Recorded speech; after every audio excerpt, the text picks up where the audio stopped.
Hello. Hey, everybody. Hi. Welcome to the Mangomint Feature Spotlight Series. Hey, how's everybody doing today? Welcome. Well, thank you so much for joining. My name is Abby, if we haven't met before, and yeah, welcome to Mangomint's Feature Spotlight Series. So today we're going to do a special edition of our Feature Spotlight series where we're going to focus on really exciting updates that we recently released in Mangomint. So this will be our March release roundup. We typically do these types of sessions every few weeks to bring you the latest and greatest updates that we've added to the Mangomint platform. And I've got a lot of exciting updates to share with you all today. I will try to keep it moving pretty quickly so we can get through all of the updates and, of course, give you some time back in your day. I know everybody watching is busy and you need to get back to your salon or spa, so we will definitely keep it moving along. So let's go ahead and dive on in and take a look at some of Mangomint's latest updates. So I'm going to go ahead and share my screen and we will get started. All right. And of course, let me know if anybody can't see that. And if you have any questions, feel free to drop them in the chat. We'll try to get to any we can live. But of course, if we don't get to your question live on today's webinar, then I'll definitely make sure that we can follow up with you one-on-one after we're finished today. All right. So I'm now switching over to my Mangomint app here. And so I'm just going to go ahead and start going over our first update. So our first update is that we've made another new enhancement to our payroll report. So as you guys may have seen, especially those of you who are using our payroll processing feature, we are constantly adding new updates to make payroll easier for you, from doing everything from payroll reporting to actually running your payroll. So let me now go ahead and head over to the payroll screen while I talk about our first update here. So we're here in the Mangomint app. I'm sharing my calendar, but now I'm going to go over to payroll. So I'm just going to click more and then click on payroll. All right, so now we're here in the payroll screen, and I'm going to go ahead and generate a report. So let me go ahead and click generate. And so previously, when you needed to add a pay adjustment, you would need to go in here and then you would actually click on the various staff members and you would expand the information and the day details for every staff member. And then you would go down here and you would find the pay adjustment button. So it did require a few clicks just to add a pay adjustment. However, now we've made it a lot faster to add a pay adjustment. So what I'm going to show you here, and let me close a couple of these. So now what we've added right here in this pay adjustments column is that we've added a kind of like a quick add button that you can see right here in this column that you can use this to easily add pay adjustments. So if you look right here, it's going to be this little plus button right here. And so now whenever you need to add a pay adjustment, you'll just tap this plus button right here. So it really just takes a second and it requires fewer clicks. So it's going to be a lot easier and faster for you. So let's just go to Andre, for example. Let's say that we want to add a pay adjustment for Andre Butler. So I've clicked on Andre. You can either use the pay adjustments, this plus button right here in this row, or you can go and add a pay adjustment on a specific day right here. So I'm just going to go ahead and add a pay adjustment. So let me do that now. So right here, I'm just going to click that plus button, and then you can see here, I'm now adding a pay adjustment. So I'm going to go ahead and add one here. So let's just say that I want to add a bonus, for example. So I'm going to click there. Let's just say I want to add a $100 bonus, and then I'll just write a little description. There we go. We've added our pay adjustment, and we can see here that instantly this pay adjustment will appear here. I added this for March 5th, so it'll appear right there. And then I want to show you something else as well. You can easily change the pay dates, of course, the time period that you're looking at here for this payroll report. So I'm looking at today, but if I wanted to, I could just look at, let's say this week, for example. So I'm going to go ahead and generate a report. Now I'm checking out this week. week. And then what you'll also see here is that, I'm going to expand this again. If you add a pay adjustment from this column right here on the main header row, by default, the date that's going to be chosen will be the last date that you have within this time period up here that you've selected. So for example, Jennifer White, let's say I add a pay adjustment here. I'm going to click that. You'll notice that because March 9th was the last date that appeared in this time period that we're using, that is the date it's going to be using just by default. However, if you want to, it's super easy to change the date for the pay adjustment. If you wanted to do that and you're already in the screen, you just go here, click on the date, and then you can easily go here and put a different date here. So maybe we want to use March 6th instead. You could just go ahead and do that, and then you'll just fill out your information just like that. And then I'll just go ahead and click add. So super easy to do. So really, easy to add those pay adjustments whenever you need to. Again, just use that little plus button and let us know if you have any questions about that. Okay, so let's move along to our next update. Our next update is, a small, but I would say it's a really mighty improvement to our client documentation and to the client notes that appear in the appointment sidebar. So now I'm going to leave the payroll screen and jump over to the calendar. So let me go ahead and go there now. All right, so we'll just click here on the calendar. Okay, so we're here on our calendar. And so this is a really great little update here.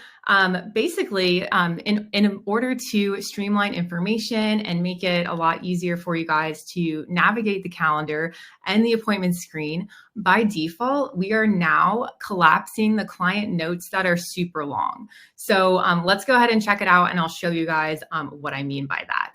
So as you can see here, we do have a lot of different appointments that are booked today for Tuesday, March 5th.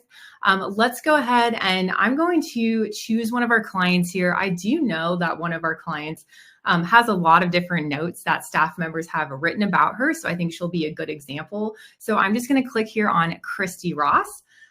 So as you can see here, she does have a lot of notes here. If we look on the right side, we can see that there's a lot of different notes. And actually, I'm also going to click here so you can really see the full notes. So this is the client details. We can see various information about Christy.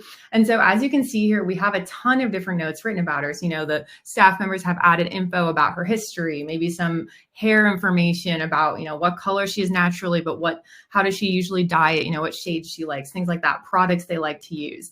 Even her appointment preferences, it talks about how she prefers to work with Jennifer only. She prefers to book on weekends, things like that. So there's just a lot of different notes here. But now if I go ahead and close that, we can see here on the right side in this appointment details panel that all of these really long notes are going to be collapsed by default so that you don't see every single piece of text. And then if you wanted to go and quickly see all of these notes here, it's super easy to do that. All you need to do is go here and click on the show more. And then now all the different client notes will appear that you saw in the client details. So you can easily click show less when you want to collapse that again, and just click show more to go ahead and expand that. And then if you wanted to, even go back and edit the notes or maybe add notes for a client that doesn't have them yet, it's super easy to do that. So I can just go and show you another example. If we go to Yolanda, I'm going to go ahead and click here. Let's go ahead and click on the client's name. All you do is just click on that client's name. Again, that's going to open the client details, and then you'll just go right here and you can add client notes. So she prefers to have Andre as her stylist, whatever it may be. Go ahead and save that and then just close it out. So super easy to go and add those client notes. And again, those notes that are going to be collapsed, these are the ones that appear here in the client notes. Of course, you can also add separate notes entries for clients when you go here, and you can add different entries in their client timeline. So I'll just go ahead, I'll show you that one more time, and there we go. So really love that update. I will say also something else to point out is that this update is especially helpful for, some of our customers who are coming to Mangomint. You're coming from other systems, and you have imported a lot of historical data and a lot of notes. So it's really helpful for those types of customers who have really long client notes. That'll just make it a little bit more streamlined for you. So really love that update. And again, let us know if you have any questions about that one. Okay, so let's move right along to our next update. Our next update is that we've made some improvements to how non-credit card transactions work. And I'm gonna explain kind of a little bit more about what that means. And this next update, I think it's really helpful, especially for those of you who are watching. If you routinely accept non-credit card partial deposits in advance of the appointment, this will be very helpful for you in particular. So, a really common use case where this comes up is, let's say, for example, you own a tattoo shop. So, and, of course, many tattoo shops have a standard policy that clients must do a deposit prior to the actual appointment to book the service. So let's say that you have a policy that clients do have to do that, partial deposit in advance. Maybe it's 25% down, or maybe it's $50, $100, whatever it is, but they do have to do that prior to the appointment to book the artist for that specific date and, hold their appointment. Let's say also in this example, not only are you a tattoo shop who does that, but let's say that you often typically receive non-credit card forms of payment, such as cash deposits. It's really common as well. So as part of this change, what this means is that now when you take a non-credit card payment, the payment is going to be considered completed immediately, regardless of whether the sale is open or closed. So regardless of what the status is. So I'll show you how that works to explain this a little bit more. So we're here still on our calendar screen, but let's go ahead and I'm going to book a tattoo service for a client. So let's just go here. We'll just choose a date. Let me find a time here. Let's just say that they want to book an appointment with Andre on Monday, March 11th. So a few days from now. I'm just going to go ahead and add this appointment, and then we'll just go from there. So let's see here. All right, so let's say that Richard Martin wants to come in and get a tattoo. So I'm going to go ahead and book that service right here. He's going to get a 3-hour tattoo with Andre. I'm going to go ahead and book that appointment. Okay, so now that's booked. And then now let's say that our client is going to go ahead and pay their partial deposit up front a few days in advance of that appointment. So now that we have that, I'm going to go ahead and go here. And then we will go ahead and click checkout, because we're going to start that checkout, even though, of course, this is in the future, just to add that deposit. I will go ahead and say checkout. And then we're going to go to payments. And then I'm going to update the amount to charge here. So let's say that the client is going to, Richard Martin here, let's say he's going to pay a $100 deposit in cash. So we'll go ahead and do amount to charge, $100. I'm going to say that that is in cash. And then I'll go ahead and put $100 as the amount received. We will go ahead and click confirm.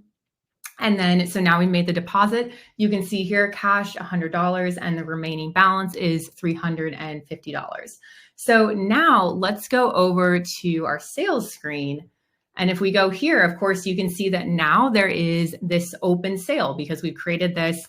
We haven't fully completed that yet because we haven't, paid for the whole total yet. It's still going to be open. So that status is open. But because of this change, even though the sale is still open, we, in terms of the payments reporting, that's going to be instantly updated. So both a couple of different reports will be updated right away, and I'll show you those. So the payment summary report and the payment details report, those ones are going to be instantly updated so that you always have the most up-to-date and accurate information.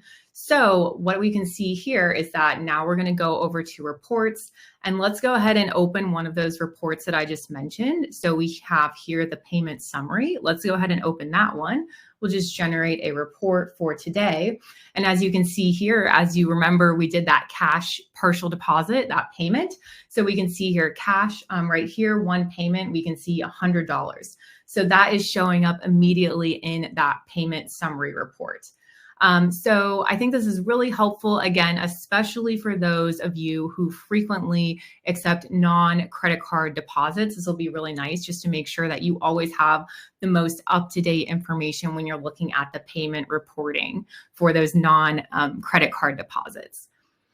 Okay, let's go on to our next update. So just a couple more updates for you all. Our next update is that we've made a couple improvements when it comes to checking out and tipping. So a really useful enhancement here is that we, and again, this is for those who already have tipping enabled on your account. And I can, of course, just show you how to do that. So if you need any, refresher on how to adjust your tip options, what you will do is just go to settings and then go here to payments and checkout. So we'll go ahead and click on that. And then you'll just click on advanced settings. So we'll click advanced settings right there. And then we are just going to click on tip options. So let's go ahead and go, we'll go to tip options. So this is, of course, where you would go if you want to enable the option to ask clients for a tip. You can just have that enabled right there. And of course, we also have this other setting to ask clients for tip on the sales that only contain products. I have that one turned off right now. So that's just a little refresher on how you would enable the option to ask clients for a tip. And then the update that we've made here to improve our tipping is that now we are going to show a warning to clients if the tip amount is greater than the sale total. So let me actually switch my screen for just a moment and I'll show you guys an example of that.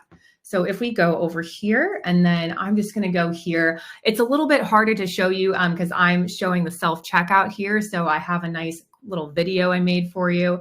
But again, it's going to let clients know if the tip exceeds the sale total. So this is going to be during self-checkout, which is what I'm showing here. So again, I'm doing the self-checkout in this video. I've sent the link to pay to the client, and then the client, of course, will get the option to tip. And as you can see here, they had $75 due, but they are actually entering a tip for $200. So as you can see, there's that warning, are you sure you want to tip $200? The tip amount is higher than your total. So just a little thing in case they accidentally made an error, especially when you're adding something like $20 or you want to add $20, it's really easy to accidentally add an extra zero there. So this is just a really nice way to let your clients know, in case that they didn't mean to actually put that. So this warning is going to be displayed both during the self-checkout as well as during the checkouts on the front desk display. So a nice little enhancement there that should make the tipping experience even better for your clients as well. All right. Let me go back to my Mangomint app here. So we have one more great update to share with you all today. And this is on the topic of service customizations. So really like this little update. This is just a great little usability update. Just improve it, improve things as you're adding and editing your service customizations. So let's go ahead and I'm going to go over to settings. And then to edit those service customizations, we are going to go to services. So this enhancement is that now whenever you are editing your service customizations, if you make some changes to your customizations, and then let's say, for example, you kind of get sidetracked, you want to get into something else and you navigate away from your customizations before saving, we're now going to show an unsaved changes warning, which is really nice. So I'm going to go and just pick one of my services here. Let's see. Let's go ahead and maybe go to the 60-minute massage. Let's click on customizations. I know that this one already has some customizations that are set up for it. You can see in the option groups, we have the treatment areas option group here. So I'm going to go ahead and let's say, for example, that I'm an admin on this account and I want to go in here and kind of customize this and add a couple more customization options or some available options here. So I have head, neck, back, and arms. Let's say I want to add a leg or something like that. So I'm just going to go here, add that. So I've added that new one, but then let's say, for example, that, I'm busy. Maybe I had to check out a client or I had to run and do something else and I get a little bit sidetracked here. So then I forget to save. Now, maybe I want to go and click on resources. You can see here that because I didn't save, there's this really nice little unsaved changes warning. So it's letting me know you have unsaved changes. Are you sure that you want to discard them? So I really love that. This is really nice, especially as you're going in here, maybe you're setting up some customizations for the first time. So you might have a lot of different options that you're adding, and it could take you a few minutes to go in there and really customize those. This is really nice to make sure that all of those are saved and that you remember to save before you navigate away so that you don't lose any changes. So it'll save you time in the long run and just make it a lot easier to use those service customizations. Okay, so we have gone through all of our updates. Let me check our chat and see if any questions have come into me. Let me look here. I do see there is a question from Tom that has come over to me. So it looks like this question is about our the update that I gave about the non-credit card transactions. So he's asking, does the new behavior for non-credit card transactions affect the cash drawer? So yes, that is a great question. Yes, it will also affect the cash drawer. If you have the cash drawer enabled, then whenever you do have those non-credit card transactions, the expected balance for the cash drawer will be updated immediately as well, along with those payment reports that I mentioned. So really great question. Thank you for asking that. All right. Well, it looks like we have gotten through all of our questions and all of our updates today for our March release roundup. So thank you so much to everybody for tuning in. I think we kept it nice and speedy today, and always love when you guys join these. Definitely keep an eye on our feature spotlight page for additional webinars. We have more webinars coming up in March, and as well, we'll continue to add webinars to future dates as well past then. And if you have any questions about any of the updates that we covered today, definitely start a chat with our team. We'll be able to help you out. And if you're not using Mangomint yet and you want to learn more about any of the updates you saw today, as well as kind of explore the entire platform, definitely go to mangomint.com. You can start a free 30-day trial. And it's also really easy for you to book a demo right there with a product expert. Okay, well, thank you so much, everyone, for tuning in today. I hope you all have a fabulous day. Thanks for joining our March release roundup. All right, thanks, everybody. Bye.